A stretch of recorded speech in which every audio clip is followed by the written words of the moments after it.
سلام تعنا هبلي فتوى تختتلتي أو نيلو معنت فيديونا دما أو زعلت زي أو زم حارة ميديا أزارربتي خوينهم زعل فيديوهاتن قالوت وانا ويا حدش تحوريتاتن بحارب ومخان كنكاتتل حيزلكم قريبا يخو إثيوبيا إيرتران أمريكا تعاركم الله بحادهم ملسيهم قلقل زبحان حصد تتعاريقهم كأنا يي إيرتران مس إثيوبيا تسلفها نتقرأي تنفول الجزية أيلن أو كيو بلصقنا نهزب تقرأي مهمال إيرتران إثيوبيا تعاريقا تسمع فيديو دما فنين كنن اتملس النو نتقرأي زي تنبرن نتقرأي زقللن عرققن عرقنا أيكونن مع السلامة تبليانيرا إلاكم نيرا بك أوي خزين سيئي ساياس أمي دللا خالق جزا خدقصوكم يو كدامقوكم يتولو نوركم ما أنيا أنا ناكم سيرترا لغيناتي هون نايكو سميدنا لسلام كوينات سميدنا زياتهم قالوتن ناي زعلت زي قالوت حدش تحوريتات بحارب ومخان كنرينا سناي مكتتال إنو سيدك عبيتي نتشانال زي حدش لهمكم ساعات لايك شير سبسكرايب ناغوركم جمروه نغزل شمبار كسفتوا تختتلتي كم اتو مدب كوننا او سومنزي امونغو ايرتران ايتوبيان زنبرق من قرحنتن توغيدو نابزلاقنا زلو وسلام سغيرن كبهال او زمحاوراو ميديا وغن ميدياتات منغست بلصقنا كوزاقني يركب كلوكم يفوتو الزينا زدما كام ميدياتات منغست بلصقنا حالفو او زح الساعات املا حزب تግራይ እንዳተዘዋወረ ይርከብ كلكم يفوتو از ጉዳይ زدمان ملأ حزب تግራይን መንግስት ትግራይን እታዓውዩ ሕቶ ኮይኑ ወይርከብ كلكم يفوتو ነዚ ሕቶ ዝኸውን መልስ ድማ ሚክ ትግራይ በዘለው ዕለት እዚ እኹል ዝኾነ መረዳእታ ተመልኦ መልሲ ሒዙልና ሞጽኒه كلكم يفوتو እስቲ ቅድሚ ገለማልና እቲ ቪድዮ ንሱ ተኸታቲልና እንመለስ ኢትዮጵያን ኤርትራን ሲዕረቕ ኣለዋ ዝብል ፕሮፓጋንዳ ሒዚ ኣዋፊሮም ኣለዉ ሕሶት እዩ እዚ ኢትዮጵያን ኤርትራን ወይ ድማ ብልጽግናን ሻዕብያን ዝዕረቐሉ ግዜ ኣውቂዑ የለን ፖሊስ ተፈሽሉ أيمسركم حسوتي زي بروباغندا رعد مفتاريو تزنيهنا صمدو اتي ناي إيرتران ناي حزب تግራይ حزب إيرتران زغورو زلو رክክብ ፍቅሪ ሰላም ሰናይ ሰራዊት ትግራይ ሰራዊት ኤርትራ በቃ ትዝሓለፈይ ዝተገብረ ጌጋ እዩ ጌጋ ጥራይ ዘኮነስ ተዓሺና ተሸዊና ኢና ንሕና ኢሎም ወዲኦም ናብ ሰናይ ሰላም መጽኦም ሰራዊት ትግራይን ሰራዊት ኤርትራን በሓደ ኣብ ሓደ ዳስ በሊዖም ሰትዮም ሳዕሲዖም ኢልናኩም እዚዩ ንብልጽግና ፈጢሩሉ ዝንሄ ራዕዲ كمجر حزي نتجارو شعبية قتالنا أيو شعبية أيو تفجيهنا النابلو تجارو كمجرنا مسيرتنا نبأ الصوم زبل فسرح ذل شرحي بناي بتسقنا أورومي إذا حد تجراوين إفران كتلب ملكا أو زينا حزي إيدين قواتن كوينا نوسوا كيف تجارن إتراويانا خنق على صوم زلنا نظام شواويان نظام صلاتنا كوشاويان نظام صلاتنا أورومو إمباير كهانسو زقاي زلوا صلاتنا خين جرح تجار إتراويان أوزيو تنقاي لينا بتعبي أنكر تجار أنكر إتراويان إرترا مستقرائية تسلي فازلا تقرأي مس إرترا تسلي فازلا وزيرا تاين إحنا مسيتبنا تسلي فينا إن إرترا مقعكو خندق زي كلام منا زي خم متكافت خم لسالكم كل خسر عليكم كويلنا أبي أحمد تعلمون فوتينا لإرترا تفيونا أنا متفتفنا مخان فلتينا حزب إرترا منجس إرترا سراوي إرترا خاني يفلت يزو مساعتهم تسلفوا خم بحدش نتقرأ يدفيو تمليش إرترا خطف مخانون يفلتوا يهز إرترا إذا قلت إذا بنتوا نظام دنا أرزياتهم بمحارنيا سلاز عفرو بعفار روما سلاز عفرو بوالتيادا والديادا قلدو وقامقاتات بروباغندا سلاز صرحو ناي حسد بروباغندا أيو وزيو ناي political social media welfare بحال وجه بي social media moral نمسوار نتي تقالاساي تقراوين إرتراون بحاده هوين زقالسلو مورالهم كميجرنا ندخم بسوشيال ميديا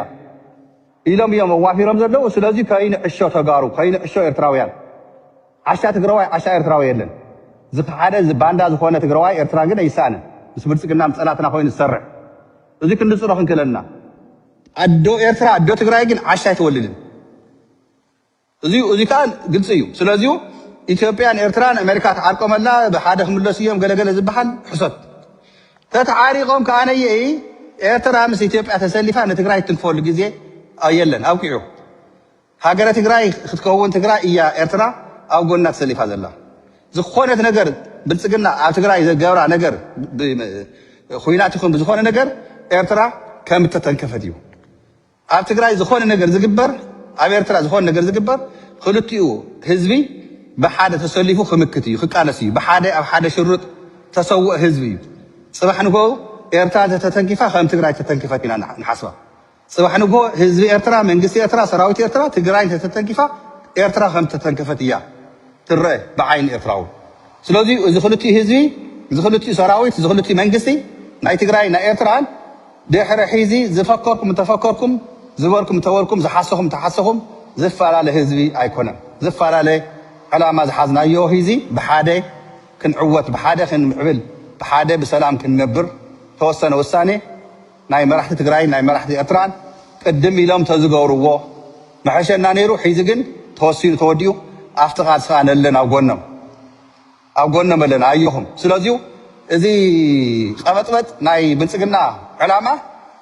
حق غي مسلكم يفتوا تختتلتي ات فيديو نتختتلكم يمسل نيرو مالتو ميك تግራይ አውዚ አርቂ ኢትዮጵያን ኤርትራን አመልኪቱ እኹል ዝኾነ መልሲ ወይ ከዓ መብራህርህ ዝተመልኦ መልሲ ህውና ክብለኩም ይፈቱ አፍቶም መልሳት እቲ ሓደ ድማ እዚ ሽርሒ መንግስቲ ብልጽግና እዩ መንግስቲ ብልጽግና አውዚ ሰዓት እቲ አሞንጎ ኤርትራን ትግራይን ተፈጢር ዘሎ ጽምዶን ርክባትን ንኸባላሹ ወይ ከዓ ኣብ ልዕሊ ህዝቢ ትግራይን መንግስቲ ትግራይ ራዕዲ ንኽፈጥር እዩ እንዳበለና ይርከብ እዚ ጉዳይ እዚ ድማ ሓቂ እዩ ካብቶም ዕላማታት መንግስቲ ብልጽግና እቲ ሓደ ክንርኢ ተለና ወይ ምስ ትግራይ ወይ ምስ ኤርትራ ሙጋን ምስ ኤርትራ ወጊንካ ንትግራይ ሙቃዕ ምስ ትግራይ ወጊንካ ድማ ንኤርትራ ሙቃዕ ዝብል ዕላማ መንግስቲ ብልጽግና ምዃኑ ክሕብረኩም ይፈቱ እዚ ጉዳይ እዚ ድማ ብወገን ኤርትራ ይኹን ብወገን ትግራይ ምንም ዓይነት ተቐባልነት ከም ዘይብሉ እቶም መንግስትታትና እንዳረአዩና ይርከቡ ኣብዚ ሰዓት ጽምዶ ኣብ ልዕሊ መንግስቲ ብልጽግና እቲ ዓውይ ራዕድን ፍርሕን ይፈጥር ምህላው እንዳራእናዮ ንርከብ እዚ ጽምዶ እዚ ክጅመር ተሎ ብዕዋላ ተጀመረ ጽምዶ ኣበይ ክበጽሕ ዝተባሃለ ጽምዶ ኣብዚ ሰዓት እስካዕ ናይ ሓሶት ዜና ምስራሕ በቂዑ ምህላው እንዳራእናዮ ንርከብ ኩለኩም ይፈቱ ወላ ተዝበሃል ዘሎ ሓቂ ኮይኑ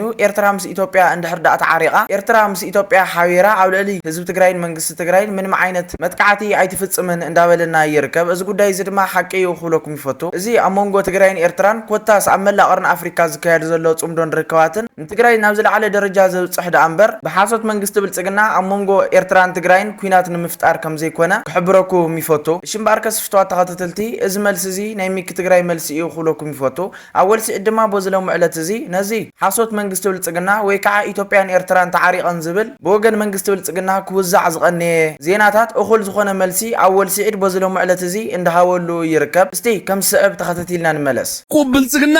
ንህዝቢ ትግራይ ንምህማል ኤርትራን ኢትዮጵያን ተዓሪቀን ተስምዕ ቪድዮ ድማ ፈነን ቀነን እትመልስኖ ሽማግለታት ሕብርን መልክዕና ቀያየሩ ክመላለሱ እኳ እንትቀነዩ ተዋህቦቶም መልስ ግን ሓንትን ያ ነይራ ንትግራይ ዘይጽምብርን ንትግራይ ዘግለለን ዕርቅ ግን ዕርቅና ኣይኮነን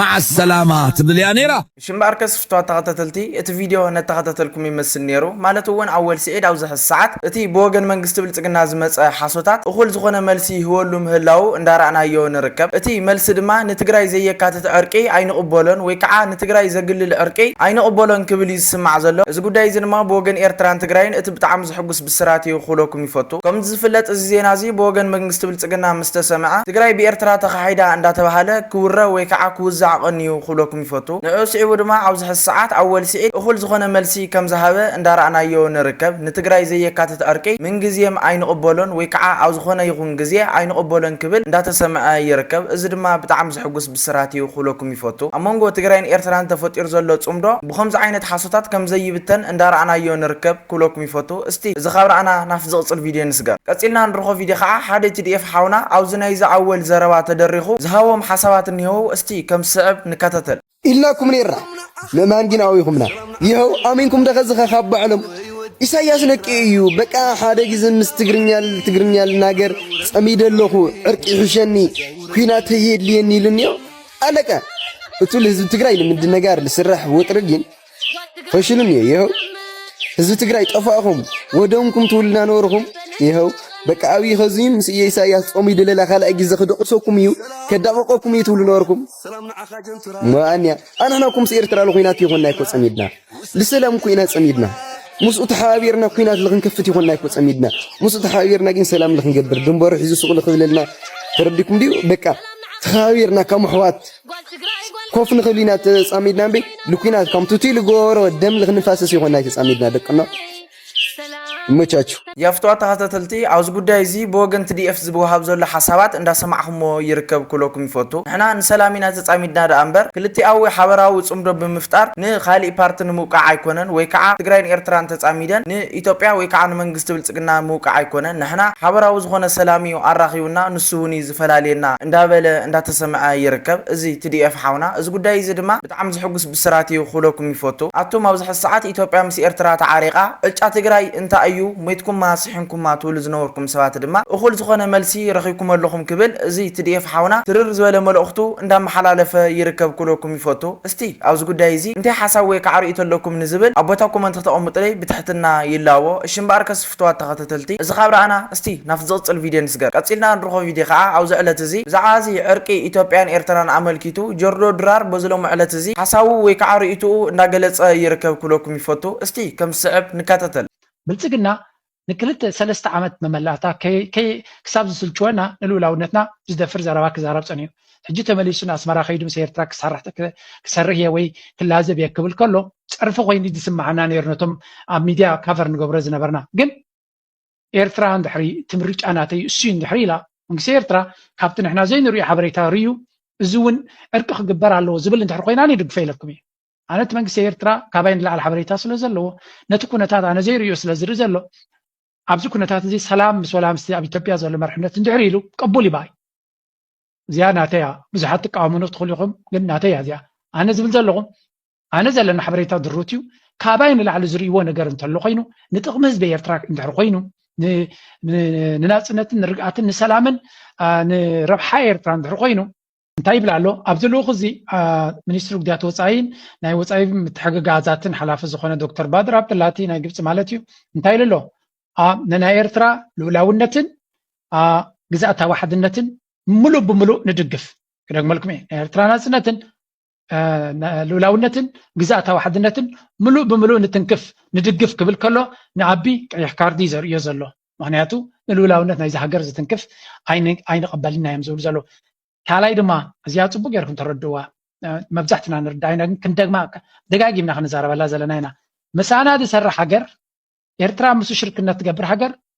ወላ እውን ቅቡል ዓለም ለኻዊ ሕጊ ይኹን ደጋጊሙ ንልኡላውነታን ግዛእታዊ ሓድነትና ዘኽብር ምዃኑ እውን ክዛረብ ክኽእል ኣሎ this is very important ንሓና ስለምንታይ ብዙሕ ግዜ እቲ ብድሆታት ኤርትራ ትገጥማ ዘሎ ንልኡላውነታ ክደፍሩ ዝደልዩ ንግዛእታዊ ሓድነታ ክደፍሩ ዝደልዩ ሓይልታት ስለ ዝኾኑ ስለዚ እቲ ምሳና ክሰርሕ ዘላ ሓይሊ ልክዕ ነቲ ንሕና ክንሰምዖ ንደሊ ዘረባ ክዛረብ ምኽኣሉ ብተግባር ክገብሮ ንደሊና ብኣፉ እውን ግን ከምኡ ክብል ክኽእል ኣለዎ ሽምባር ከስፍትዋ ተኸታተልቲ ኣብዚ ጉዳይ እዚ እንታይ ሓሳብ ወይ ከዓ ርእይቶ ኣለኩም ንዝብል ንስኻትኩም ኣብ ቦታ ኮመንት ተቐምጡለይ ብትሕትና ክገድፈልኩም እየ ሽምባር ከስፍትዋ ተኸታተልቲ ናይ ሎማዓንቲ ቪድዮና ነዛ ስካዓ ዝተኸታተልኩማ ትመስል ነይራ ብኻሊእ ብልቕፅል ቪድዮ ሳዕ ንራኸብ በብዘለኹም ይመችኹም ሰላም ኩለይ ሰሰና እዩ